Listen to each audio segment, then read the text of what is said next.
পর্যন্ত মানে ঘুরতেছি, আউটডোরে ডক্টর পাচ্ছি না। আমি টিকিটটা আপনাদেরকে দেখাচ্ছি। আমার পরিচয়, আমি একজন স্টুডেন্ট, আমি বরিশাল ল কলেজের স্টুডেন্ট। এর বেশি পরিচয় এই মুহূর্তে নাই এবং আমি একজন সচেতন নাগরিক। আমি আপনাদেরকে আমার টিকিটটা দেখাচ্ছি।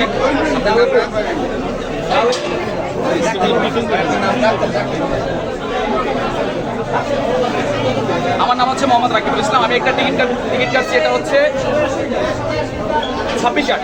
ঠিক আছে, আউটডোরে ডক্টর পাচ্ছি না। আমি প্রতিনিয়ত এখানে আসতেছি, মানে আউটডোরে ডক্টর বসে না। যাদেরকে দেখাবো আমি নিউরোসায়েন্সের একজন ডাক্তার দেখাবো, ওনাদেরকে পাচ্ছি না। আমি পরিচালক সহ গিয়েছিলাম, ডক্টরদেরকে পাচ্ছি না। আমি মাত্র ঢুকতেছি, একজন হচ্ছে আইডি কার্ডধারী, সে আছে মানে বারবার বলতেছে গেটটা লক করে দিতে, এবং আনসার সদস্য সহযোগিতা দিয়ে কিছু মানুষ ওইখানে মানে অনেক লোক ছিল, তাদের অবস্থা গেট 2-3 বার বন্ধ করে দিয়েছে। আমি যখন ওনাকে ডাকছি এবং আমার ক্যামেরা অন ছিল যে আপনি এটা বন্ধ করার মানে এটা কেন বন্ধ করতে বলতেছেন, উনি বলতেছে আমি বন্ধ করতে বলিনি, কিন্তু আমাদের কাছে ফুটেজ আছে, রেকর্ড আছে যে উনি এটা বন্ধ করতে বলছে। আমার প্রশ্ন হচ্ছে, ওনারা কর্মবিরতি করতে পারে, ওনাদের আন্দোলন করার অধিকার আছে, মানববন্ধন করার অধিকার আছে, কিন্তু সেক্ষেত্রে ওনারা একটা হসপিটালের মানে পেশেন্টকে ধাক্কাধাক্কি করে বের করে দিয়ে হসপিটালের গেট লক করে দিতে পারে কিনা, এটা হচ্ছে আমাদের প্রশ্ন। আমি ওনাদের সাথে এখানে ওনাদের সাথে কথা বলতে আসছি, এখন পর্যন্ত কাউকে দেখতে পাচ্ছি না। তাহলে আপনার সাথে একটু কথা বলা যাবে? এই যে এমার্জেন্সি গেটটা কেন বন্ধ করছে? অন্য চিকিৎসক বলতে পারছি কে?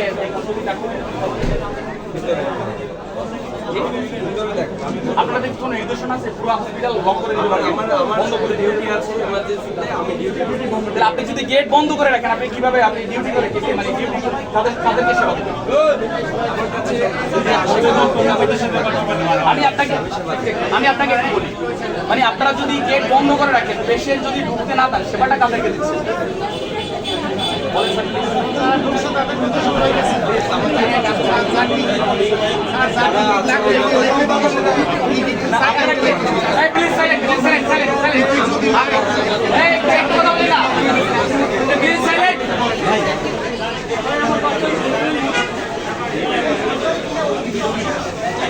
আপনারা কি শুধু এখানে যারা ডক্টর আছে তাদেরকে সেবা দিচ্ছেন, যারা মানে আপনাদের যে ডক্টর বা নার্স বা স্টাফ আছে সকাল থেকে সেবা দিচ্ছেন?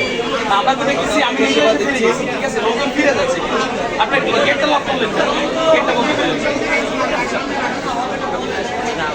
প্রশ্নের অ্যান্সারটা কার কাছে পাওয়া যাবে? আমরা তার কাছে আমাকে একটু বলেন, একজন নাম বলেন।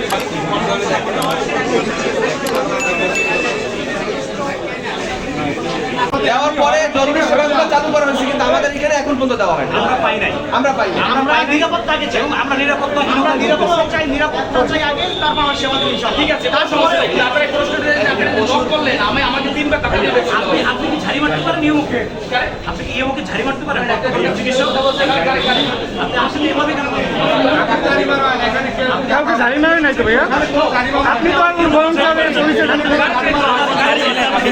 আমি এই যতটুকু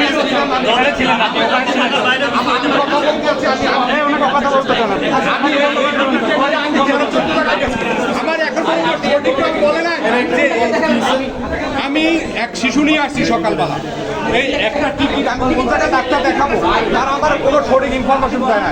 প্রথম গেছি আমি 1 থেকে 28 দিনের যে বাচ্চা দেখে সেখানে আমি জানি দিয়া তারা বলছে যে আপনারা ওখানে যান। আর একটা রোগের কথা বলছে 100 দিনে যান, ওখানে গেছি বলছে আজকে কোনো ডাক্তার দেখানো হয় না, আপনারা নিচে যাইয়া বডি টিকিট নিয়ে আসেন। ঠিক আছে, ইমার্জেন্সি থেকে ওখানে বলছে যে ওখানে টিকিট হবে না, পাঠাইছি এখান থেকে টিকিট নিয়ে আবার গেছি সেই 100 দিনে, সেই 100 দিন থেকে আবার বলছে আমারে যে আপনারা এখন আবার গতকালকের সিদ্ধান্ত অনুযায়ী আজকে সন্ধ্যা রাত 8টা পর্যন্ত আমাদের কর্মবিরতি চলমান থাকার কথা ছিল। সেই প্রেক্ষিতে এবং অপরাধী ঢাকায় যেসব লোকজন যারা এই ধরনের কাজ করছে তাদের ধরে মিডিয়ার সামনে আনা, এই দাবিদায় আমরা রাত 8টা পর্যন্ত কর্মবিরতি চলমান ছিল। আমাদের শর্ত ছিল আমরা শুধুমাত্র ইমার্জেন্সি সেবা চালু রাখবো। আমাদের এই মেডিকেলে ইমার্জেন্সি সেবা বলতে মূলত হয় হচ্ছে ইনডোর মেডিকেল।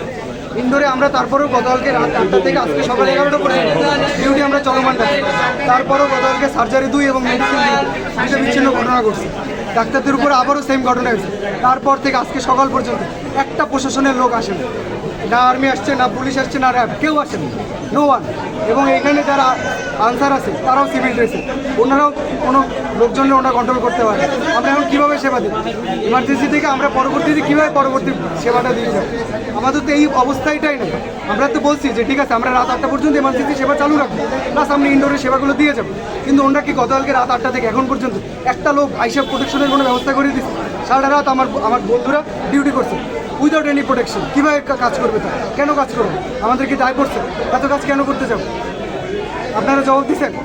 কেউ জিজ্ঞেস করছেন? কেউ তো আসেন না। এখন এসে জিজ্ঞেস করতেছেন আমরা ইমার্জেন্সি কেন আটকে দিচ্ছি, আমরা কেন কাজ করবো? আপনাদের তো আমরা সময় দিচ্ছি, সকাল রাত পুরো সারাটা রাত এইভাবে কাটে দিচ্ছি, সকালবেলা পর্যন্ত ছিল, আপনারা তো আসেন না। সেই খবর কেন নেন? এখন কেন আমরা আপনাদের নিউজ দিতে যাবো?